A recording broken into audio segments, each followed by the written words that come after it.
Hi, my name is Jean and this is my channel, Learn with Jean. In today's video, I'm really excited to talk more about my #1 favorite sales book of all time. And the reason why I wanted to share more about this book and why I continually use this book in my business is because, one, without sales, most of us have no business, and without sales, there is no customers. And so this is my favorite sales book for a few reasons. One, it is backed and grounded in a lot of neuroscience, so it tells us and helps us understand how our brains work in terms of how we respond to conversations, how we're triggered. One, it helps us shift the dynamic from a place of neediness to one of confidence, value, and power. And three, the beauty of this book is that it's a framework that we can continually use, not just in business, but also in everyday life situations. And so this book, if you haven't seen some of my videos before, I've talked about it. It's called Pitch Anything by Oren Klaff. And so I'm going to put up a screenshot of this book up here. And the reason why I wanted to talk about Pitch Anything and why I think it's my favorite sales book of all time is because it really helps us understand sales from a neuroscience perspective.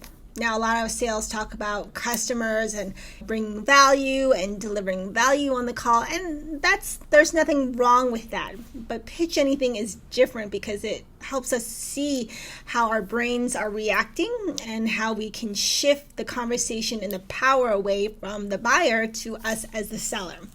And it also gives us the confidence to change the conversations that really are stuck in this, what I call ping pong and volleyball, to a place of what's the call to action. Are you ready to take the next step on the hero's journey, or are you just not interested at all? And that's okay, because the goal is not to win every conversation.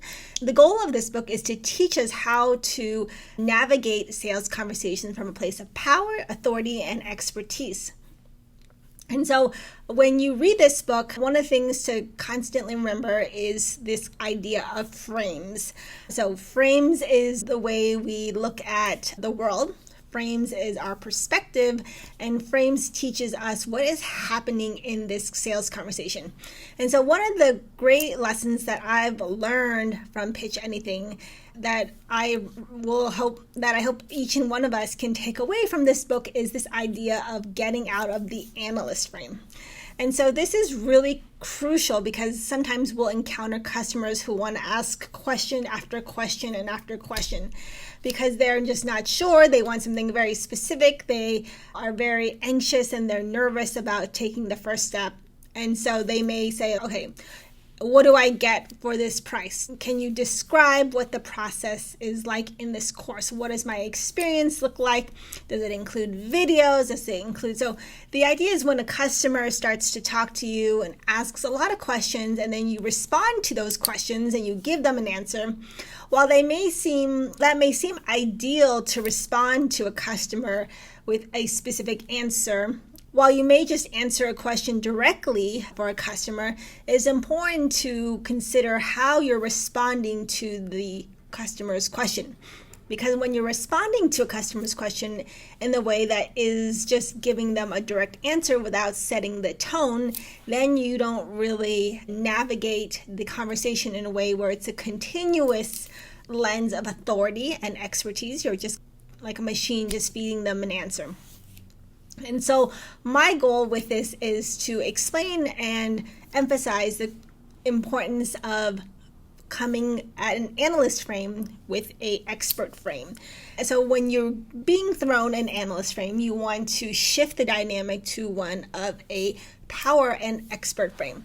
This is important because if a customer comes to you and starts to ask a lot of questions and after questions, and the sale isn't moving, the conversation isn't moving, and it's not going in a way where anyone is really gaining anything, it's just question after question. And what happens is you get fatigued as the seller, and the buyer continues to drag on the conversation. And then you notice there's really no win for either one. It's just like pointless. My favorite example. If I'm selling a styling service, an image consultant, and my goal is to help you brand yourself and to re-envision your whole brand and look so that you show up as a power, so you show up in all your photos with confidence and authority so that people don't take you for granted for what you have to offer. So if I'm a buyer and I come and I ask the question of, I'm interested in your service, but I want to know how it works. And I start asking a lot of questions about how does it work? What do I get? I feel like I know what my problem is. I want a bohemian look. I'm not really ready for a transformational look. I can respond to that and I may say, I'm glad you think that what you have trouble with is a bohemian look and that you need to jazz it up a little bit. My goal as a consultant, as a stylist, as a service provider is to understand the entire journey that you want to transform. And so that's not necessarily about pinpointing a bohemian look or a specific look. My whole service is about re-envisioning how your future identity is reflected in what you wear on the outside. So how to transform the inside into the outside so that what you're presenting is matched up and aligned. And so that's one way of shifting the conversation from, I'm not a stylist, I don't just help you pick clothes. My goal is to help you re-envision how you show up with your clothes and what you present yourself as through this new identity that you have inside about yourself. So if you are looking to transform yourself from a employee to a startup founder, how does that need to happen not only internally but also externally?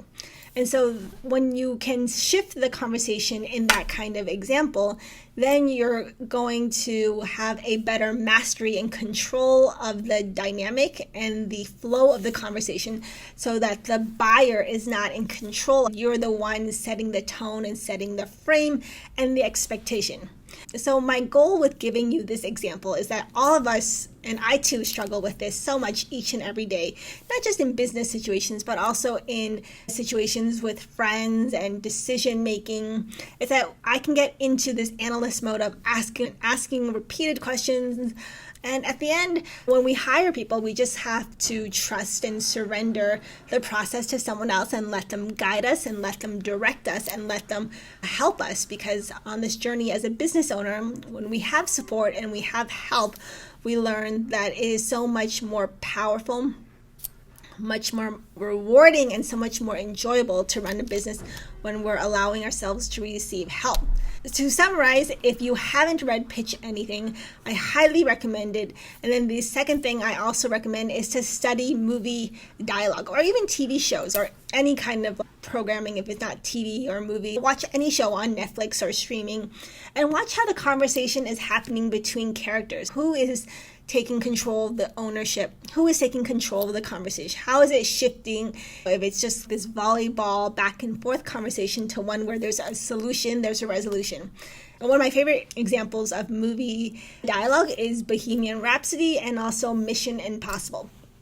So that means watching the movie for the way the characters are speaking to each other. So in Mission Impossible, how is Tom Cruise speaking to the students? Or my other favorite example is in Bohemian Rhapsody, how the record label executives are interacting with the band. And so you can use those two examples in those movies and continually to see what is happening, not just in the language, but also in the tone and the body, to shift the dynamics and get a solution. Because the whole concept of Pitch Anything is to be able to pitch, to sell, and to win the customer and win the buyer's sale. And when you learn to master this, you'll find sales a lot easier and less frustrating and more enjoyable. So I hope this video helps. Let me know if you have any questions, comments, feedback, and let me know what other sales challenges that you have experienced in your business and how I can support you and help you in this journey. Thank you for watching, and I'll talk to you soon.